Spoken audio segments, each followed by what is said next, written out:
This is worksheet 2 on angular momentum. So I'll go over all the problems and hopefully they make sense. Let's start off with this first one. There's these two disks, and one has an angular speed of omega, an angular velocity of omega, and it has 2 times the rotational inertia of this disk. And this disk has 2 times the omega of disk A. So I'll call this just real quick A and B. So for both of these cases, is the angular momentum going to be the same, so will this guy's angular momentum be the same, greater than, or less than B's angular momentum? And if you want to, think about it, L is going to equal I times omega. So if you have 2 times the I and then just omega, that's the same as 1 times the I times 2 times the omega, right? So LA is equal to LB. Same momentum, same angular momentum. Now for the next part is rotational kinetic energy. The same, less than, or equal to. So the equation for K rotational is K equals I 1/2 I omega squared. I think that should be right, hopefully. K is equal to 1/2 I omega squared. So if you have 1/2, and then if you have 2 times the I times just omega squared, right? This is going to be the 2 times, or not 2 times, but it's going to be 2K. Let's just call K 1/2 I omega squared. You have 2 times the I, you have 2 times the K rotational energy.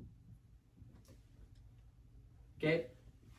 But now, what you're going to find is that if you have 1/2 I, 2 omega squared, remember you got to square the 2, right? When you're squaring the whole thing, so you essentially get 4 times the K rotational, right? Because if you just, take out the 2 and you square it, you get 4 times 1/2 I omega squared. Hopefully that makes sense. So therefore you're gonna have 4 times the K rotational. So the which one are we on? K for A is gonna be less than the K for B, the K rotational for B. Hopefully that makes sense, right? Angular momentum would be quote unquote conserved, right? If you pull your arms in, your angular momentum is conserved, but energy kind of wouldn't be. You would need energy, you would have more energy if you were spinning faster. Therefore, you would kind of need energy to actually pull your arms in the first place, and that's how energy is conserved. So yeah, just a quick little thing there. Let's move on to the next one without spending too much time. We have these 4 rods, and there's these bullets coming in at different angles. So if you have A, which is going to be this bullet coming in at 60 degrees. I don't know, I'll draw something there. And then B, it's coming in at 90. C, it's coming in at, I think, 45. I'm not going to draw these that well. You can refer to your little diagram. Then D is coming in at 30. So which bullet is going to, if we're going to rank the magnitude of angular momentum for the bullets, remember, these are point masses. So L is mv perpendicular times r, which is the same thing as mv r sine theta. So if you think about it mathematically, you can think about it conceptually if we're ranking these, right? Conceptually, it makes sense that if you were going to hit the rod at a straight line, or not rod, but you're going to have more angular momentum if your velocity is perpendicular to the distance. These are all the same distance. So if you're more perpendicular with your distance, you're going to have more, right? If this is bigger, you're going to have more angular momentum.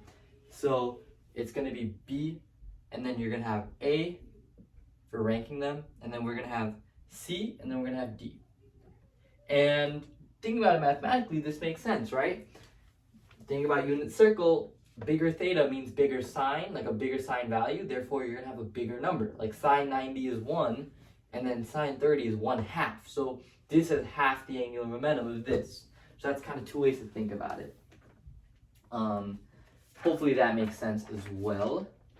All right, let's go on to number 3. This one also shouldn't hopefully be too hard to kind of grasp your head around. If we have this turntable with these masses, like so, what is P, S, T, R? Rank the angular momentum for all of these cylinders. Well, the turntable itself, this turntable is rotating around that axis of rotation at a constant omega.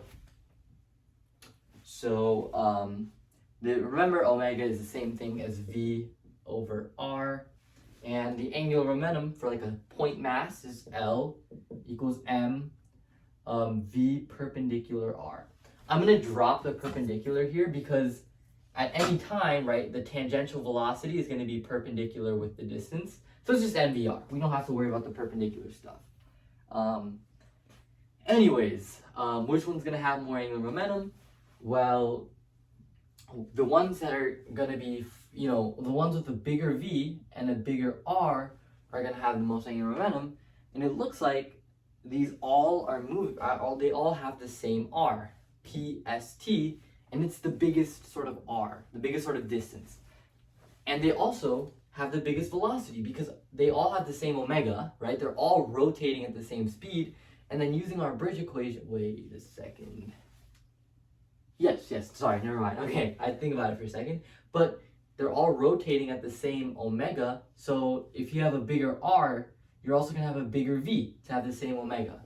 So they're moving at a faster speed and they have a bigger distance. So P, S, and T, I think they all have the same mass, right? P, S, and T are all equal, and then R is going to be the smallest of the 4. All right, hopefully that makes sense. We're going to move on to the math stuff. Let me see how much time we're at. 7 minutes, not bad. Let's just get through the math stuff.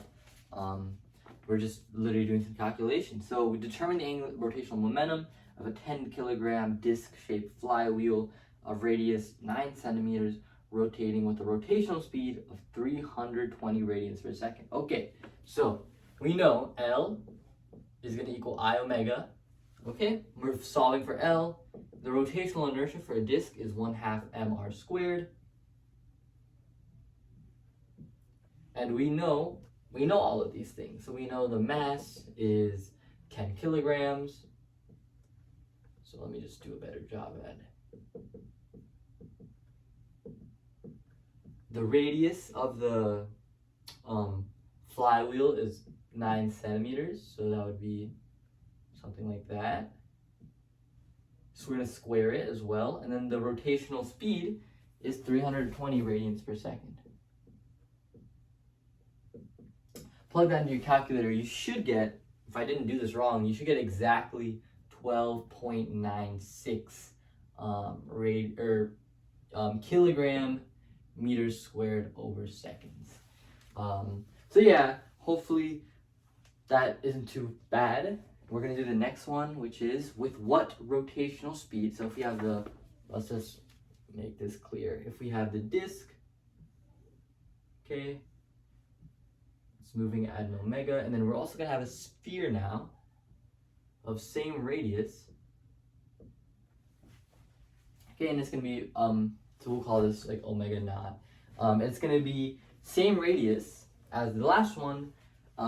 How fast should it be rotating to have the same rotational momentum? What it's asking is, we want this sphere with the same mass and same radius to have this much angular momentum. How fast should we be rotating it? So we know the angular momentum has to be 12.96, and we also know that with the same equation, we could say, well, the angular momentum, 12.96 kilogram meters squared over seconds, will have to equal the rotational inertia, which is 2/5 mr squared. So it's slightly less than this one, 1/2, and then with a new omega. So 12.96 is going to equal 2/5, same mass, 10 kilograms, then the same distance, 0.9 meter, or same radius, sorry. And then we're solving for omega. So you can plug this in your calculator, solve for like this number, this will be the I, and then you can divide by I. You should get an omega of 400 radians per second. You just kind of box these up. And this makes sense. The sphere has less rotational inertia. Therefore, in order to have the same angular momentum, you need to spin it faster. That makes sense. Now to do these last two, a student is sitting on a stool. We're going to assume that it's has, it's going to have a solid cylinder. So let's just draw in our cylinder. Okay, it's sitting on a stool. Okay, and it is spinning at a constant angular speed of 4 radians per second. And it's going to have the mass that's pretty close to the body at 0.2 meters per, why am I saying per second? Just 0.2 meters. These are 3 kilogram masses at 0.2 meters away. They then extend their arms to farther, 0.9 meters. And then what is their new angular velocity? So, to do a problem like this, you got to do your conservation of angular momentum. We know there's no net torque. So we'll just do I initial times omega initial equals I final minus omega final, right? Because this is the initial angular momentum, this is the final angular momentum. So from here, you would just have to kind of add, just do the kind of work. So you would have I initial is going to be 1/2 mr squared for the person plus, okay, let me try to, okay, yeah, you're going to have the let's just do little m and little r. Little m, little r squared for the point mass plus another another one for the 2 masses. You're going to need 2 point masses. And then the final is going to be 1/2 mr squared plus m. Now let's do let's call this r naught, right? Because this is the initial 0.2, and then it gets bigger. And then times omega final. So what I want you to do, mainly because I don't want to go through and plug in everything, I want you to try it on your own and see what you get. I got an omega final of 0.66 radians per second. I could have done something wrong with my calculator, but still this number makes sense, right? It has less rotational inertia. Angular momentum is the same, so when you have more rotational inertia, you have less omega, right? So this number got smaller. Let me know if I did something wrong there, and we can just finish off with this last problem. How much time are we at? 13 minutes. That's not too bad. We're gonna have this sort of ballet student who's sort of